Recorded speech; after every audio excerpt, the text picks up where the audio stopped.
नमस्कार साथियों, स्वागत है आपका ओम इंडियन ओम न्यूज़ चैनल के अंदर। आज सांचौर विधानसभा क्षेत्र के कारोला गाँव के ग्रामीण इलाकों में आए हुए हैं और हमारे साथ ग्रामीण इलाकों के युवा लोग जुड़े हैं और इस गाँव का किस प्रकार विकास हुआ है पिछले सरकार के अंदर और अभी क्या माहौल चल रहा है और गाँव के लोगों की क्या-क्या माँग है और चुनावी माहौल क्या है, हमारे साथ युवा जुड़े हैं, उनसे पूरी जानकारी लेंगे। नमस्कार साहब। अभी आपको हम बताएँ तो पिछले 5 साल में हमारे गाँव में विकास तो बिल्कुल नगण्य बराबर हुआ है। चाहे कांग्रेस की सरकार हो, पिछली भाजपा की सरकार की बात करें तो भी विकास में इतना कोई ख़ास बात नहीं है। लेकिन हमारी सबसे पहली किसानों की माँग होती है पानी की। क्योंकि किसानों को सबसे प्रथम जो उनकी प्राथमिकता होती है वो होती है जल की, लेकिन जल की बहुत ही ज़्यादा किल्लत है। यहाँ पर किसान यहाँ कारोला से लेकर के जहाँ से इनके नहर के विभाग से जहाँ पानी आ रहा है, वहाँ तक जाकर के धरना दे चुके हैं, लेकिन कोई भी नेता इसकी सुनवाई के लिए तैयार नहीं हो रहा है। जब नेताओं से बात करके चाहे जीवाराम हो, सुखराम जी हो, देवजी भाई हो, सबसे जब बात की जाती है, तो पानी 2 घंटे तक छुड़वाया जाता है। लेकिन उसके बावजूद भी कोई भी इनके अधिकारियों द्वारा ज़्यादा परफ़ॉर्मेंस नहीं किया जा रहा। जिसके चलते किसान काफ़ी दुखी है पानी को लेकर के, क्योंकि बाकी विकास तो सरकार की जिस प्रकार से योजना आती है उसी प्रकार से मिलता ही रहता है। लेकिन सबसे बड़ी समस्या यहाँ पे पानी की बनी हुई है। मतलब अभी जैसे पिछले 5 साल कांग्रेस का राज था, तो उस राज में लोग बोल रहे हैं कि सांचौर के अंदर विकास हुआ, तो आपके गाँव में उनके रहते उनके सरकार की रहते कितना क्या विकास हुआ है? हमारे गाँव में कांग्रेस सरकार की तरफ से अभी तक कोई ख़ास विकास नहीं हुआ है। आप यहाँ पे जब आए हो इसी सड़कों से आपने देखा होगा, सड़कों पे गड्ढे पड़े हैं, पाइपलाइनें इतनी डाल रखी है जल-जल योजना के तहत, लेकिन अभी तक वो गड्ढे भी इनसे नहीं सुधरे हैं। ये हमारी सड़क पिछले 5 साल पहले बनी थी, अभी तक जाकर के इसके ऊपर कोई सर्वे नहीं हुआ है, ना इनको देख कर के कोई रिपेयरिंग किया गया है। हमारे चलने में बहुत सारी समस्या होती है, जब हमें इमरजेंसी, एक्सीडेंटल कभी सांसों जाना पड़ता है, तो हमें भी यहाँ से निकलने में कम से कम आधा घंटा हमारा रास्ता केवल 1.5 किलोमीटर में खराब हो जाता है। तो सरकार की तरफ से यदि हम आपको बताएँ तो हमारे गाँव में कोई विकास नहीं हुआ है। जबकि अभी कुछ ही 10 दिन पहले हमारे एक गाँव में लिस्ट आई थी, जिसके अंदर देवजी भाई द्वारा विकास कार्य जो करवाए गए थे उसमें सड़क मेंशन की हुई थी। लेकिन जहाँ तक मैं आपको बता दूँ कि उस सड़क के तहत हमारे गाँव में वो विकास उतना नहीं है जितना उन्होंने अपनी लिस्ट में बताया है। तो सबसे पहले तो सरकार से हम ये आह्वान करते हैं कि हम कार्यकर्ता भाजपा, बीजेपी कार्यकर्ता सबका अपना एक उद्देश्य होता है। लेकिन सरकार को निष्पक्ष भाव से गाँव में विकास करवाना चाहिए। उस विकास में चाहे स्कूल जैसे हमारे स्कूल की बात करें, तो हमारे स्कूल के जो जर्जर भवन थे, टोटल 5 भवन हमने गवर्नमेंट से लिख कर के वो जर्जर भवन को हटवाया। उसके बाद में हमारे यहाँ पर देवजी भाई ने कुछ दिन पहले ऐलान किया था 15 अगस्त को कि भई आप अपने जर्जर भवन का रिपोर्ट हमें दीजिए। हम उसके तहत जितना भी हमारे एमपी कोटे से बजट बनता है, बजट देके आपके इस भवन को रिपेयर करवाएँगे। हमारे गाँव द्वारा ये उनको बताया भी गया, लेकिन उसके बावजूद भी हमारे जर्जर भवन में कोई रिपेयरिंग नहीं हुआ और आज नौबत ये आ चुकी है कि गाँव के लोगों को भामाशाह बन के ये रूम तैयार करवाने पड़ रहे हैं। जब ये नेता आते हैं, जब चुनावी माहौल होता है, तब अपनी-अपनी घोषणा करके निकल जाते हैं, लेकिन उसके बाद में कोई ध्यान नहीं रख पा रहा है। सुनने में ये आया है कि इस स्कूल के कारण बच्चे प्राइवेट स्कूल में पढ़ने जाते हैं, ये कहाँ तक सही? बिल्कुल, आपकी बात सत्य है। स्कूल आज से मैं आपसे 2 साल पहले की बात करूँ तो हमारे स्कूल के अंदर टोटल 180 से 90 बच्चे थे। लेकिन आज की कंडीशन ये हो चुकी है कि बच्चे 90 से 110 के बीच में आ चुके हैं। ये सारी टीसियाँ जाने का केवल एक ही रीज़न है, स्कूल में जो ये मैनेजमेंट जो होना चाहिए था, वो सरकार की तरफ से मैनेजमेंट नहीं हो पा रहा है और इसकी हानि पूरे गाँव के ऊपर आ रही है।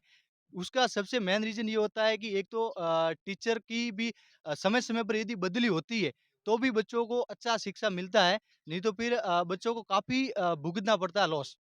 अभी जो भाजपा से देव जी भाई चुनाव लड़ रहे हैं, तो उनसे इस स्कूल को लेके या गाँव को लेके क्या माँग रहेगी? देखिए जैसे आपको मैं एक थोड़ी विस्तारित बात करना चाहूँगा। मैं भाजपा का पिछले 10 से 12 साल से कार्यकर्ता हूँ। यदि मैं आपको बताऊँ कि हमारे कारोला ग्राम के अंदर भाजपा की जब पहले 40% वोट आते थे, 60% कांग्रेस के आते थे, तब हमारे कार्यकर्ताओं ने दौड़ भागी, घर-घर, ढाणी-ढाणी पहुँचे और उन्होंने भाजपा कार्यकर्ता को एकत्रित करने की कोशिश की। तो आज ये कंडीशन हो चुकी है 2000 आप 14 23 तक मान लो डेलीगेट के वोट होते हैं, चाहे सरपंच के हो, जो भी वोटेवर। तो सभी यदि बात माने तो 70% भाजपा के कार्यकर्ता आ चुके हैं। लेकिन जब से देवजी भाई को टिकट मिली है, तब से हम घर-घर, डाणी-डाणी पहुँच रहे हैं कि भई आखिरकार भाजपा को संगठित करो। हमारा मोदी का यानी कमल का फूल मोदी है, उनको अपन को वोट देना है, उम्मीदवार को नहीं देखना है। लेकिन आज जब हम जिसके भी घर पे जाते हैं, वो एक ही माँग रखते हैं कि भई देवजी भाई ने क्या विकास किया है, क्या विकास करेंगे? और अभी जो सांसौर में जो नौबतें आ रही है, जैसे चोरी की बात करें, चाहे कोई मर्डर भी हुआ है, बहुत सारी दिक्कतें हुई है, क्या उस पे सुधार यहाँ रोकथाम लगा सकते हैं? क्योंकि वो तो पिछले 15 साल से भी सांसद थे। ऐसा तो है नहीं कि विधानसभा का केवल एमएलए ही ये सारी चीज़ें रोक सकता है। लेकिन उसको लेकर के अब जब ग्रामीण को हम संतुष्ट नहीं कर पा रहे हैं, तो वो एक ही सवाल कर रहे हैं कि भई आखिरकार अब हम ग्रामीणों का कौन? अब हम कार्यकर्ता किसके साथ जाएँ? क्योंकि ना कोई तीसरा मोर्चा के साथ भी जाना चाहते, क्योंकि भाजपा कार्यकर्ताओं को हमने खुद ने बना रखा है कि भाई आप भाजपा को ही वोट दें। तो अब हम ना भाजपा का कहने के तहत रह चुके हैं, ना हम किसी और उम्मीदवार के बारे में कह सकते हैं। ये नौबत हमारे गाँव में आ चुकी है। इस एरिये में पिछले काफ़ी सालों से जीवाराम जी का लोगों के बीच आना-जाना और कार्यकाल कैसा रहा है?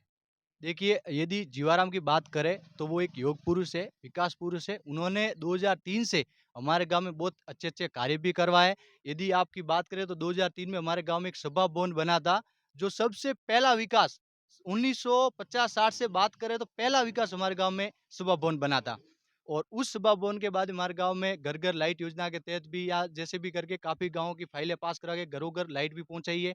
पानी भी उस टाइम पे जब जीवाराम जी एमएलए थे, शायद 2013 में चुनाव हारे भी थे, उसके बावजूद भी हमारे गाँव में पानी आया था। उसके तहत आज किसानों की बात करें तो आज से 10 साल पहले जो किसान की आय 2 लाख रुपए थी, आज उस किसान की आय 5 लाख तक पहुँच चुकी है। ये वजह जीवाराम जी की है। मैं ये नहीं कह रहा हूँ कि ये काम जीवाराम जी ने किया, लेकिन जीवाराम जी की सरकार थी। जीवाराम जी द्वारा जितना हो सका उन्होंने किसानों के लिए कार्य किया है, इसको अपन कोई नकार नहीं सकते। और जैसे अभी जो चुनावी माहौल सांचौर के अंदर चल रहा है, पूरे राज्य में सांचौर की चर्चा ज़्यादा चल रही है। तो क्या यदि तीसरा मोर्चा तैयार हो जाता है सांचौर से, तो तुम्हारे यहाँ पूरे इलाके के लोगों का क्या रिएक्शन रहेगा? किस तरफ रहेगा? देखिए, जैसा आपने बिल्कुल ही उचित सवाल पूछा है, मैं आपको इसके बारे में जवाब देना चाहूँगा कि सबसे पहला तो हमारा पॉइंट ऑफ व्यू था कि भाजपा की टिकट मिले और सांसद में शांति होए। क्योंकि सुखराम जी ने जो विकास किए, वो विकास बिल्कुल ही अपन ये नहीं कह सकते कि नहीं किए, उन्होंने बहुत अच्छा विकास किया है और उनके जैसा विकास लगभग काफ़ी पिछले सालों में इतना नहीं भी हुआ होगा। जहाँ-जहाँ स्कूलें पॉसिबल भी नहीं थी, वो भी आज इंक्रीज़ हुई है, तो हमारी बहन-बेटियाँ वहाँ भी पढ़ सकती है और वो आगे बढ़ सकती है। अब रही बात सांसद में तीसरे मोर्चे की, तीसरे मोर्चे की नौबत इसीलिए आई क्योंकि देवजी भाई का जो या ज़मीनी स्तर पर बात करें तो कार्यकर्ताओं से बिल्कुल जुड़ाव नहीं है, जिसके चलते ये सारे कार्यकर्ता ये चाहते हैं कि कोई तीसरा विकल्प तैयार हो, तो हम उनको कम से कम 20-30 हज़ार वोटों से जिता के भेजें।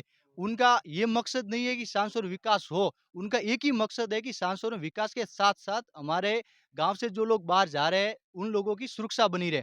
आज मैं आपको एक सही बात बताऊँ तो सांसौर से 15 किलोमीटर दूर की बात करूँ, तो उन लोगों को सांसौर से 5 बजे पलायन करना पड़ता है। उसका एक ही रीज़न है कि सरकार की जो कानूनी व्यवस्था है, वो व्यवस्था बहुत ढीली है, जिसके चलते जो भी 15 किलोमीटर दूर है, उनको लोगों को 5 बजे अपने सांसौर से सफ़र तय करना पड़ता है। सुबह की बात करें तो वो सारे लोग 12 बजे तक सांसौर आने की पूरी कोशिश करते हैं, ताकि समय पर आ सके और समय पर जा सके। ये समस्या सांसौर में बनी हुई है और इसी समस्याओं का निराकरण के लिए ये लोग तीसरा मोर्चा तैयार कर रहे हैं। अब उस उम्मीदवार में जो ज़्यादा समाज जिसको समर्थन देगी, उस उम्मीदवार को तैयार किया जाएगा। जैसा आपने भी सुना होगा 31 तारीख को जीवाराम जी और दानाराम जी ने एक मीटिंग बुलाई है, महापंचायत बुलाई है। उस महापंचायत में भी कोई बड़ा फैसला किया जा सकता है। उस महापंचायत में भी निर्णय लिया जा सकता है कि आखिरकार आगे की किस प्रकार से रणनीति तैयार की जाए। और आज ही मैंने सुबह 10 बजे एक वीडियोज़ भी देखा, जिसमें देवजी भाई भी कह रहे हैं कि इस महापंचायत के बाद मैं भी एक महापंचायत बुलाऊँगा, उसमें समाज को एकत्रित करने की बात करूँगा। अब देखिए क्या व्यवस्था बनती है वो आगे का अपन आज का भी नहीं बता सकते। बहुत-बहुत धन्यवाद जो युवा लोगों ने और इन भाई साहब ने बात बताई, वो एकदम अच्छी बात बताई और आप लोग जो इनकी समस्या है, उस समस्या को आगे बढ़ाने में मदद करें और वीडियो को शेयर करें। जो नेता लोगों से माँग की है, वो माँग को भी आप लोग आगे बढ़ाएँ और इस गाँव का विकास होना चाहिए। धन्यवाद।